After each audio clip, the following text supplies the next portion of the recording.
Est-ce que lorsque vous étiez ministre de l'Éducation nationale, vos enfants étaient dans le privé, Luc Ferry? Moitié-moitié, oui. Comme beaucoup de gens, oui. C'est pour des raisons qui peuvent être, des raisons personnelles. Bon, Oui, mais tout le monde dit des raisons personnelles, mais non, non, chacun les comprend, les raisons personnelles. C'est non, que mais moi, attendez. je veux pas que mes enfants soient avec d'autres enfants parfois. Non, c'est pas ça. Il faut arrêter de déconner complètement sur le sujet. Depuis la loi Lang, le privé sous contrat fait partie du grand service public.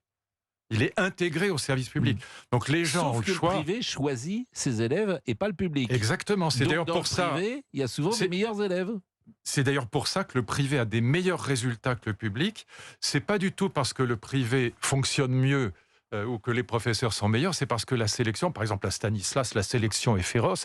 Et donc du coup, comme ils ne prennent que les meilleurs et qu'ils mettent les meilleurs avec les meilleurs, évidemment, ça marche mieux.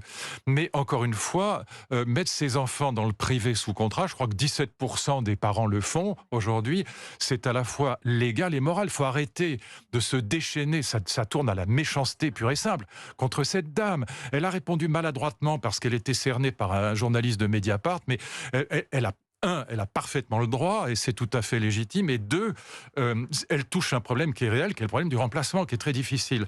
Donc qu'elle ait répondu avec maladresse, et ça peut arriver à tout le monde. Il est possible qu'elle n'ait pas dit la vérité. Mais ça, c'est encore plus maladroit. Bon, mais ça veut dire qu'elle ne connaît pas le milieu. Quand on connaît le milieu de l'enseignement, quand on est ministre de l'Éducation nationale, on sait que c'est un sujet qui est absolument explosif. Et donc, bon, moi, je viens 100 000% du public, évidemment. J'étais même boursier, jusqu'à l'agrégation de philo, j'étais boursier. Bon, mais c'est pas le problème. C'est que, encore une fois, depuis la loi Lang, le privé sous contrat fait partie. C'était d'ailleurs le leitmotiv de Jack Lang. C'est le grand service public. Donc, il faut pas rejeter ça. C'est absurde. Voilà. Et si on a des mauvais résultats dans PISA, c'est pas parce que le système du service public est mauvais, c'est pas vrai. Le recrutement par la Greg et par le CAPES est beaucoup plus difficile en général que dans le privé, où on peut très bien être un professeur sans avoir les concours. Bon. Mais la vérité, c'est qu'on a une hétérogénéité des publics qu'on ne voyait pas avant. Écoutez ça, parce que personne ne le dit. On a une hétérogénéité des publics qu'on ne voyait pas avant parce que les filières de relégation existaient dès le primaire. Vous aviez un primaire où dans mon enfance, on les appelait les sélectionnés. Oui, on se moquait les CPPN, Voilà. etc. Moi, j'ai connu ça. Mais est-ce que c'est bien que toute une génération aille jusqu'au bac, alors que peut-être n'a-t-elle pas les moyens d'aller jusqu'au bac? C'est pas dire que les gens sont pas intelligents, mais ils sont pas doués simplement pour faire des études. Est-ce qu'il faut des sélections? Est-ce qu'à la fin de la troisième, il faut une sélection pour entrer en seconde? Voilà des questions qui me paraissent essentielles. Oui, mais c'est pas la bonne question. La bonne question, c'est qu'est-ce qu'il faut faire à l'intérieur du collège unique pour qu'on ait une diversification des parcours. Moi, ce que j'avais mis en place, donc ça, c'est vraiment une révolution à l'intérieur du système éducatif, c'est les classes en alternance entre le collège et puis les entreprises, les lycées professionnels et les CFA.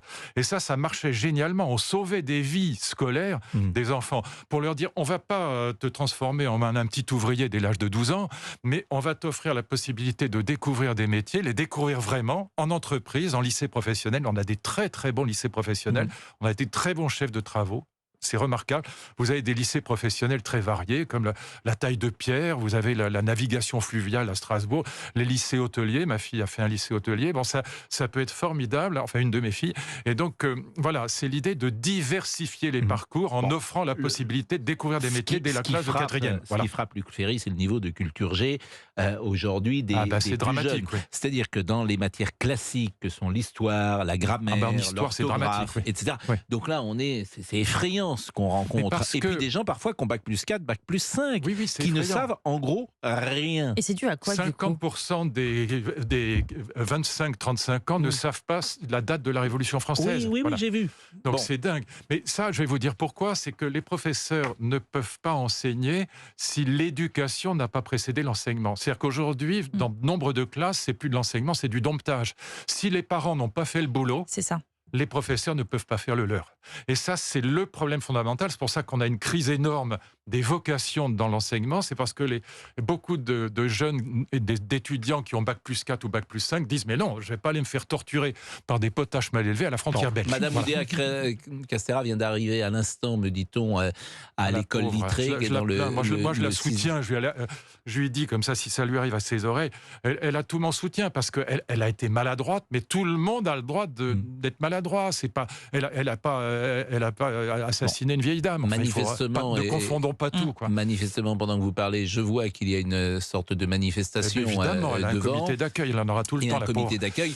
Je précise que la rue Littré, c'est une petite rue de Paris qui est perpendiculaire à la rue de Rennes dans le 6e arrondissement, qui est plutôt un arrondissement Une de évidemment mes filles y a chic. été. Ouais, Dans cette école, elle est à gauche je la en connais bien, descendant, oui. cette petite Exactement. école. Ma grande fille y a été pendant, je sais pas, 2 ans, je crois. Bon,